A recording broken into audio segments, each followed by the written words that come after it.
Now I would like to introduce to you Mr. Robert Gennardo. Thank you, Patrick. Once the curriculum changes were in place and we began the process of updating the curriculum, we knew that the next step would be to increase the capacity of our teachers. We did that through a strong professional development sequence. In order to set up this sequence, we had to take a close look at the needs of our district and come up with some strategies for each of those major needs.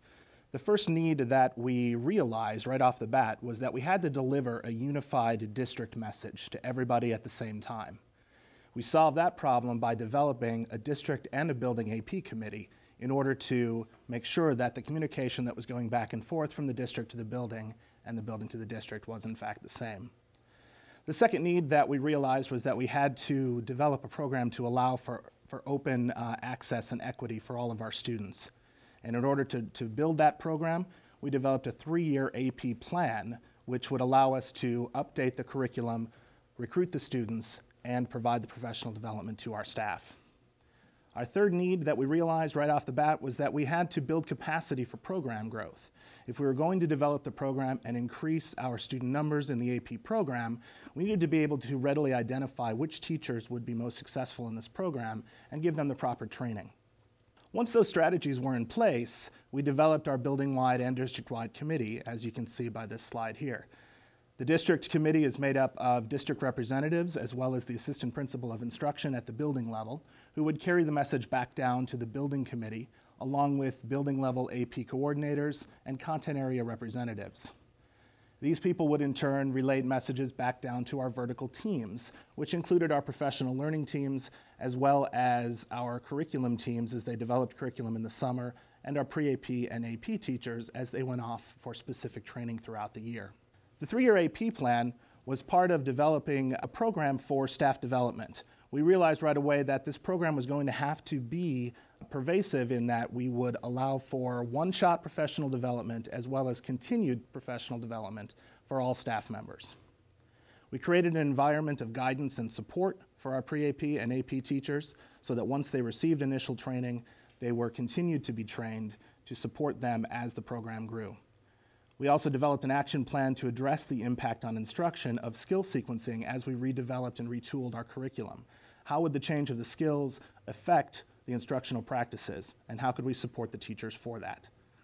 And finally, we opened up the doors to talk with our feeder schools, our junior highs or middle schools, in order to create articulation in what they were doing with their gifted programs and what that meant for us as a high school district in our AP program. All of this works to help us develop a professional development plan that brought people in on site to be able to train our teachers here, as well as send teachers away for specific College Board training. We brought in the College Board for step 1 to provide our Setting the Cornerstones training, as well as seminars in pre-AP topics and developing vertical teams in each of the content areas. We followed that up with pre-AP strategy workshops for each content area in order to develop the capacity of the basis of open equity and access for students in our rigorous classes. In addition to bringing people on site, we also sent AP teachers out for district-funded AP Summer Institutes, as well as one-day AP workshops. We also sent our guidance counselors out for administration and guidance department training yearly.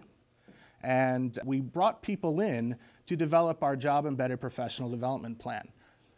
We started the instructional coaching model, which allowed us to create professional development opportunities on a regular basis in our own classrooms.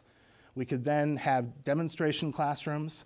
We could bring in our Gretchen Courtney Comprehension Keystone training into the mix, our DBQ training. We partnered with NEIU for literacy and writing source-based document seminars as well. So all of this job-embedded professional development allowed us to not only send people out for training, but also to train our teachers in their own classrooms where they're the most comfortable. Finally, we developed a Summer PD Academy.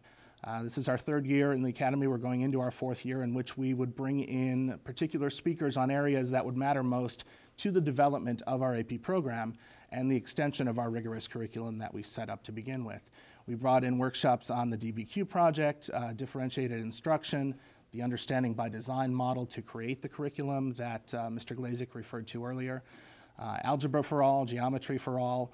We brought in experts in the field, such as NCTE presidents, to speak with our AP English teachers. Most recently, we developed inquiry-based learning projects with Dr. Jeff Wilhelm, as well as NEIU staff members, to allow our teachers to look at a different aspect of instruction.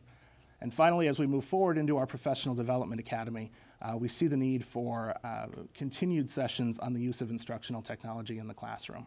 So all of this has worked together to allow us to provide a good base for the teachers to be able to take that curriculum, employ the rigor, and be able to teach with their highest effectiveness. And now I'd like to introduce Dr. Michael Perry to talk about how the data worked for us as we developed the program.